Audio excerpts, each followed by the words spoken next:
Well, I'll be very brief with the introductions because apart from other things, you have links to the biographies, CVs of each of the speakers today.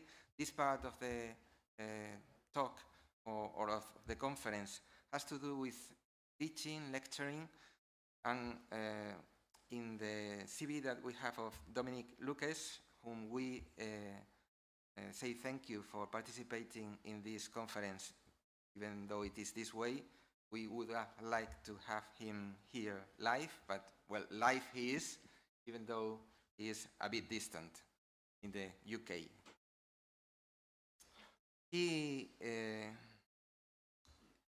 He's a member of the staff. He's not a member of academia, right? In the sense that he's not a lecturer. No es un profesor de la Universidad de Oxford, but he's a lecturer of lecturers. Es un profesor de profesores porque, como mucho personal, aquí Luismi también lo hace, dan cursos a profesores. He lectures on his skills, and they are many. Without further introduction, I give the floor to you, Dominik. Thank you so much. Thank you. Gracias. Buenos días a todos. Lo siento, no puedo hablar en español. I will in English.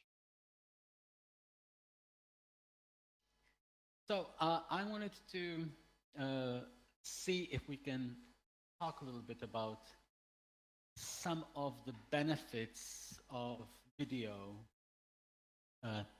teaching and learning, and particularly in the university context. And I thought we can try the subtitle feature of PowerPoint to see if maybe it can help us communicate a bit better. But before I go any further, I wanted to share with you a link to a free guide that I've created over the last few years on creating and using instructional videos in university teaching. So you can, this is available publicly, so feel free to, you can use the QR code to get to the link or go to bit.ly/ox-video-guide and see, download the document. And feel free to contact me. There's my email there as well. If you have any questions or comments, I always welcome any help. So let me start with a question. Should we make videos, we make or use videos in university teaching? And there are many pros, many benefits of using video. Make it easier to make personal connection. They're sometimes easier to explain things. The lecturers can use more natural language. Students struggle with reading because of dyslexia or other reasons. They find them more accessible. But there are some downsides as well. So they take more time to create. They're much harder to edit. So there's effort every time you make a mistake or you change something. They very often age much more quickly than text. So for example, look at videos made in the 1990s or early 2000s. They look old. They're quite expensive to deliver. You have to have expensive equipment. You have to have storage. You have to have, at a university level, some sort of a system for storing. And of course, they require a lot more resources and skills for the creator. And there are also some disadvantages for learners. So videos are much more difficult to skim or scan to quickly get the gist, the idea of what's in the video. They're more difficult to control. The learner has to follow the flow. They cannot easily skip around as they can with text. The learners have to have technology, so they're much more dependent on somebody's phone or computer, internet connection, and so on. And they take more time to learn for. So I think that's important to take that into account when we're deciding whether to use videos in university teaching. And so I've made this comparison chart that you can find in the document that I shared with you, and of both the pros and cons of the creators and the learner. So, but let's say we've decided that we do want to make a video, that videos are important, and they almost always are useful to have. We need to ask the question, is video the best way to help someone to learn this thing? Or is it a supplement, or is it a primary medium?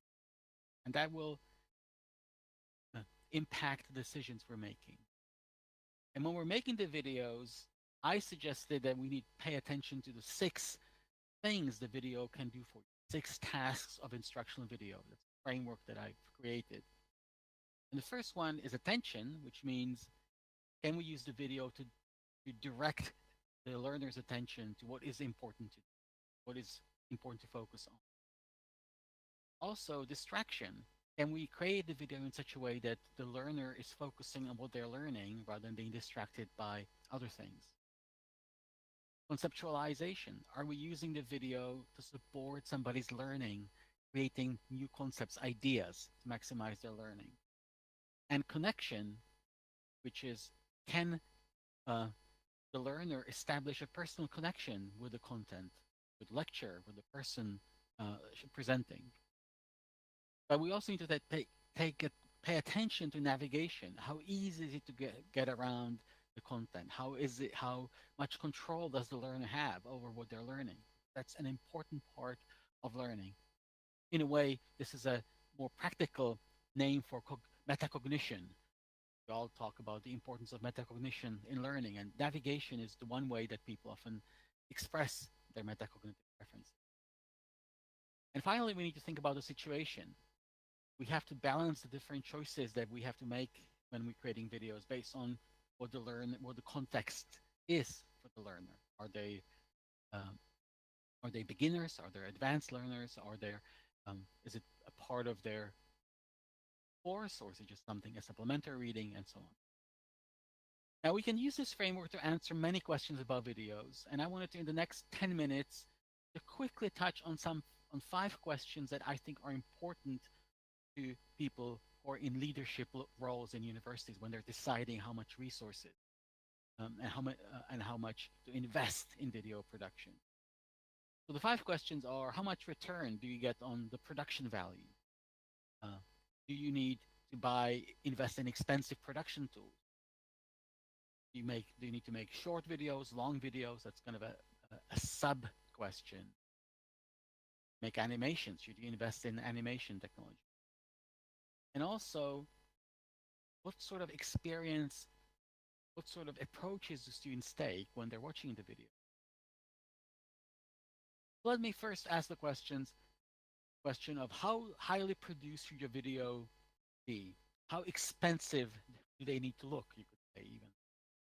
And here I wanted the 2 tasks that I wanted to keep in mind here is establishing connection and thinking about the learner's situation.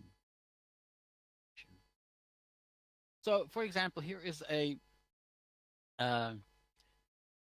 famous video style that was made famous by Sal Khan, the founder of Khan Academy. And these are the kinds of videos he's making. He's making videos that are just him talking and writing on a black, and that's all the scenes are seeing. But he also has a very particular style, and this is a slide that he presented his own. This is my style. He said, my style is the Khan style video. I make those conversational. So having a conversation. Videos are very low production values, but they're conversational. He's drawing people's attention to important things by using colors. He's drawing by hand and talking with people. And then he also talks about preparation being not using scripts. Just prepare your key points and then speak for a few minutes from the heart. Speak fluently. So that's kind of an important approach that he has. And so his success shows that actually we don't need very high production values. We don't need to invest a lot of money into creation of video. And that's what some of the research shows as well. So for example, here's the same course that you can take on sales on LinkedIn Learning from the first version of it, which looked like this, the second version, and now the third version. And you can see as you go from the first to the third, the investment, the professionalism increases, but actually the learning doesn't necessarily increase. Here's another example from two YouTube videos. So on the left, we have a lecture in mathematics who has very popular videos on very detailed questions of mathematical theory. And all he does is stand for 20 or 40 minutes in front of a whiteboard like this, points at it, and talks about it. I have watched many of his videos. They're very interesting.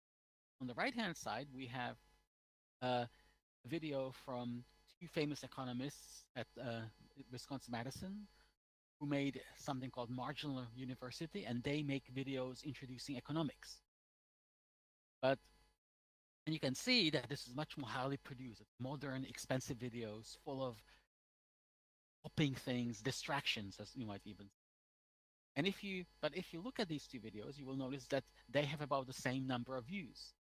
And if you look at the learning they encourage, it's a very different kind of learning. So one of them is not better than the other. It doesn't necessarily mean you have to invest in those more expensive things. And we can see when we look at YouTube channels, famous educational YouTube channels, how they're evolving. And there's a lot of evolution in the production value, but they have a very different reason to do that, which is to attract viewers rather than necessarily increase learning. So we can see, for example, here's one, you go from sort of less professional to more professional styles. On the one hand, where you have more basic illustrations, when soon in the most recent videos, you see this, it looks almost like a movie that is made. But in terms of learning, we're not necessarily seeing those benefits. There's another example of a YouTuber who's gone from very basic to much more movie style. And here's, again, an evolution of video styles from much more basic PowerPoint based to more involved and to even using sort of animations in 3D world. And we're not necessarily seeing, again, improvements in popularity. We're not seeing huge amounts of learning benefits. And what's even more important is that people often say, well, videos are so easy to make nowadays. You can just take your phone and make a video. But what people forget, it's really easy to make a video of your child for your family holiday. But very soon, as you start to record a lecture or want to start recording videos with green screen or multi-camera videos, the skill and effort and cost goes up much more radically than it goes with at the very beginning. So it seems like videos are easy to make nowadays, but actually that's not the case. So we need to be mindful of that when we're making decisions about what kind of videos to make. And if you are making decisions about production priorities, we actually would recommend, the research shows that sound is the most important. The video quality is the second most important, and the production value, all the fancy editing and expensive things that you might see in some of those videos, they contribute the least. And we have some good research that shows that high quality people understand you better, and they feel they're learning more. So we have this traditional production process of starting with a script, lots of rewrites, a group of people working on it. Then you create something like a storyboard. You plan each individual shot. You worry about things like continuity. And then you do production. Lots of graphics, props, shooting, editing, and it just takes a lot of time, a lot of effort. Whereas in fact, nowadays, we have technologies and we have processes where we can do much more simpler stuff, like go from outlining, create a PowerPoint, maybe do a script, but that's not necessary, and record. Maybe do a bit of editing.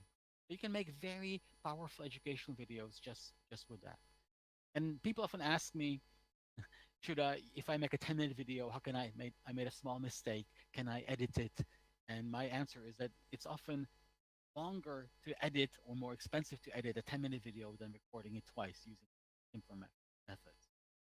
So we need to think more like people speaking, and we don't mind the small imperfections because they actually make our videos. And there's some good research that shows that the biggest impact on learning is introducing some video. So going from no video to having some video is better. And everything else that you add on top of it is only adding a marginal benefit in terms of actual learning. So that makes some difference to when we're deciding what kind of video production. And I would say your most powerful video production tools nowadays can be just simply PowerPoint. We use at Oxford, we use Panopto. Nowadays, during the pandemic, many people have learned to use Zoom, but people can record on tablets. You can also use some, and only then you should think about some of the more expensive things. So in PowerPoint, people don't realize that you can just simply export, record your talk, and export it as video. Very simple to do. You have you can even edit videos inside PowerPoint and insert screenshots and so on. That's a very powerful tool. You can many people have now started recording directly into Panopto. So we've done that at Oxford. Many lecturers now pre-record their lectures or their presentations. They just do it directly into Panopto. That's what we use. Many universities may use Echo 360 or MediaSite or other tools, but they all offer something like this. Then this is what that video then looks like. Students, so that's very useful. Many people start using Zooms because everybody's been doing lectures in Zoom, and Zoom is a really good video recording feature. So actually, many people use it for recording podcasts and interviews. So definitely an important part of the tool. Much easier to use than some of these expensive things. Right? Then you can then record the recording separately, get the recording separately. So many things you can do with Zoom. Many people, there are many apps on iPads that you can do simple explanations with pen and so on. There's even a tool that helps you record with your phone and just drawing on a piece of paper. The one tool that we do have for more high production videos at Oxford is called RapidMook, and that's this is what it looks like. It's a tool that it's a box with a TV in it, and you stand in front of a green screen. This is what you see. You're seeing that in front of you, and you project a PowerPoint, and then all of a sudden you're seeing a video like this. You can even, so essentially, you just connect your presentation, push a start button, and then you copy the USB.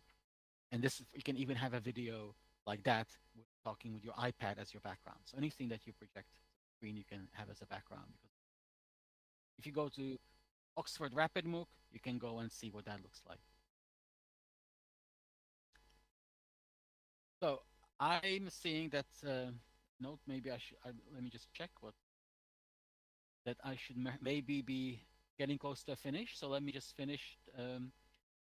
Let me just finish with the last point that I wanted to make, and that is that the other thing you should pay attention to is how to present your videos to students.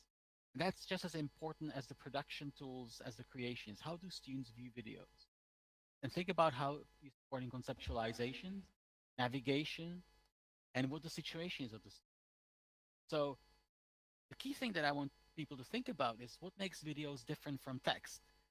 Videos, I already mentioned, they take a fixed time to record, to consume, to view. There's no easy way to skip. They're difficult, much more difficult to navigate. You need some equipment, and they're unimodal. You cannot be doing two things at the same time while you're watching a video. So what do we know about how students watch videos? Well, they watch them strategically. They often watch them at higher speed. Sometimes they only listen, so they just have the audio in the background. They're not watching the video, the visual part.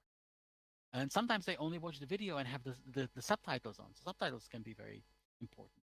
Sometimes they watch them on mobile devices, but very often they don't for lecture recording. It's not just the one way. So that's another important thing that you need to keep in mind. So if you're investing, are you investing in good technologies for showing the videos? So I've made a comparison tool, and again, you can see it in the document, comparison of the different tools of presenting videos between LinkedIn Learning, which I think is standard, Panopto, straight into your VLE. We use Canvas at Oxford, but maybe Moodle, or using YouTube, or using H5P, some of the tools that we use here at Oxford. And so this is, for example, you can use H5P to have videos side by side, have a table of contents of videos, or have even clickable links inside videos. In Panopto or any other tool that you may use, people can navigate by captions, or you can add, you have much more easy to scroll. So that again is a much better experience for students, and it's important to share it with the students so they can use these technologies.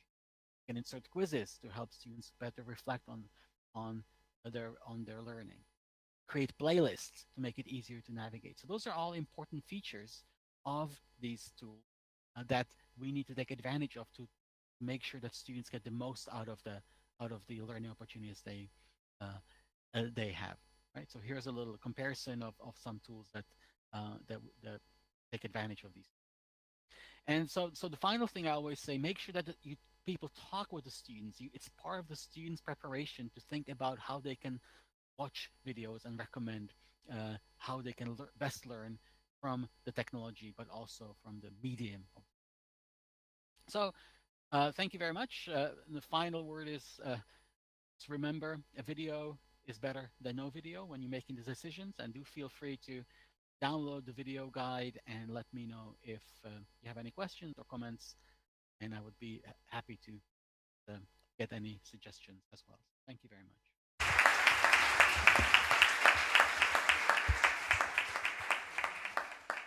Thank you so much, Dominik. As we are short